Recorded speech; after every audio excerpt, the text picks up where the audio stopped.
मित्रांनो, big boss मराठीच्या घरामध्ये आज कॅप्टन्सी कार्य पार पडलं। या कॅप्टन्सी कार्याच्या पहिल्या राऊंडमध्ये टीम ए वर्सेस टीम बी असा सामना पाहायला मिळाला। या सामन्यामध्ये टीम बी ही 11 वर्सेस 8 मताने पराजित झालेली आहे। त्यांना फक्त 8 पिशव्या जमा करता आल्या आणि टीम ए ने 11 पिशव्या जमा केल्या। आता टीम बी हरल्यानंतर बिग बॉसने सांगितल्याप्रमाणे तुमच्यातील काही सदस्य हे पहिल्या राऊंडमध्ये कॅप्टन पदाच्या उमेदवारीतनं बाद होईल आणि बिग बॉस इथे बॉम्ब टाकतात आणि 3 सदस्य त्यांना नॉमिनेट करायला सांगतात किंवा कॅप्टन पदाच्या रेसमधनं बाहेर काढायला सांगतात। आता इथे बहुमताने निर्णय घ्यायचा आहे। बहुमताने निर्णय घेत असताना पहिल्यांदा अंकिताचं नाव घेतात की अंकिता, तू पहिल्यांदा कॅप्टन झाली, तू या खेळातनं बाहेर हो, असं अंकिता सांगते की मी कॅप्टन झाले त्यामुळे या खेळातून बाहेर होते।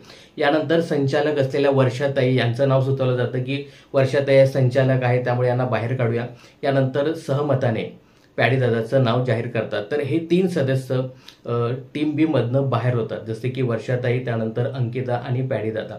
आता मला इथे एक समजलं नाही की समजायचं ठीक आहे अंकिता हे कॅप्टन झाले होते त्यामुळे तिला तुम्ही बाहेर काढलं, पण वर्षाताई आणि पॅडी दादा यांची नावं का तुम्ही घेता आणि हे लोक पण आहेत ना त्या गोष्टीला का दुजोरा देतात काही कळत नाही। वर्षाताई तुम्हाला कॅप्टन नाही व्हायचं का? बिग बॉसने अगोदर सांगितलं होतं ना की वर्षाताई तुम्ही गेममध्ये खेळा, तुम्हाला पण संधी आहे कॅप्टन व्हायची, मग तुम्ही का म्हणजे तो कॅप्टन पद तुम्ही का घेत नाही मला तेच कळत नाही। पॅडी दादा पण सहज मला कॅप्टन व्हायचं नाही, अरे लढा ना, तुम्हाला एका आठवड्याची इम्युनिटी मिळते, 1 आठवडा तुम्ही सेफ होता प्लस सगळ्या फॅसिलिटीज मिळतात, काय कळत नाही। आता ही इथे एक त्यांची चूक झाली। दुसरी मोठी घोड चूक ही झाली की बघा टीम बी कडे सगळी मेजॉरिटी आहे, तुमच्याकडे 2 सदस्य एक्स्ट्रा आलेले आहेत, ते म्हणजे तो वैभव चव्हाण आणि इरिना। आता या लोकांची तुम्ही नावं घ्या ना की यांना तुम्ही त्या गेम मधनं बाहेर काढा। आज वैभव काय खेळात ते तुम्ही सांगा मला। वैभव हा टीम जणू असं दिसत होतं की टीम बीच्या विरुद्धच खेळत होता। प्रत्येक वेळी त्या अरबाजशी जाऊन बोलणं आणि त्यात बरेचसे शब्द आहेत ते बिग बॉस म्यूट करतात। अरे आम्हाला ऐकू द्या ना, आम्ही काय मूर्ख आहोत का इथे बसलोय? ऐकू द्या आम्हाला काय बोलतात ते।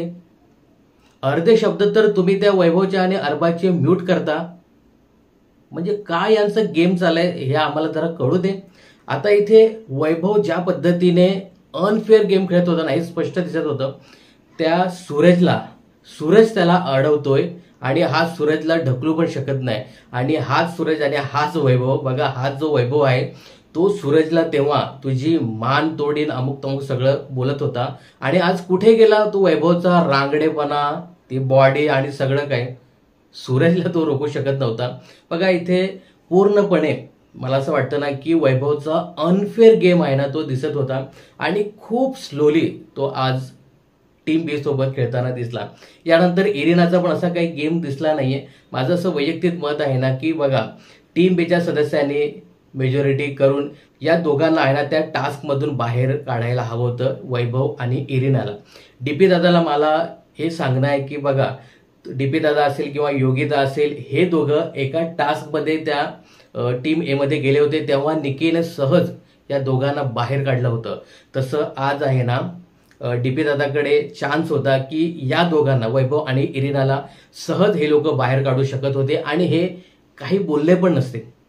अरबाज सांगत होता वैभवला की तुला पहिल्यांदाच बाहेर काढतील, परंतु यांच्याकडे एवढं डोकं नाही, आपल्या सदस्यांना हे बाहेर काढत बसले आणि तेच झालं। आणि हे पण पॅडी दादा आणि वर्षाताई, निकिताचं ठीक आहे, परंतु या दोघांनी तरी विचार करायला पाहिजे की आपण त्या रेसमध्ये थांबूया, आपली टीम खेळूया आणि या दोघांना बाहेर काढूया। परंतु काय सांगायचं याच्यावरती, तुम्हाला काय सांगायचं हे कमेंट्स करून नक्की सांगा।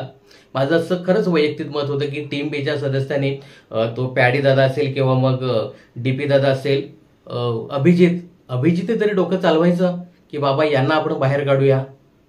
ठीक आहे, जे झालं ते झालं। याविषयी तुम्हाला काय सांगायचं हे कमेंट्स करून नक्की सांगा। बिग बॉसच्या अशाच अपडेट जाणून घेण्यासाठी चॅनलला सबस्क्राईब आणि फॉलो करायला विसरू नका।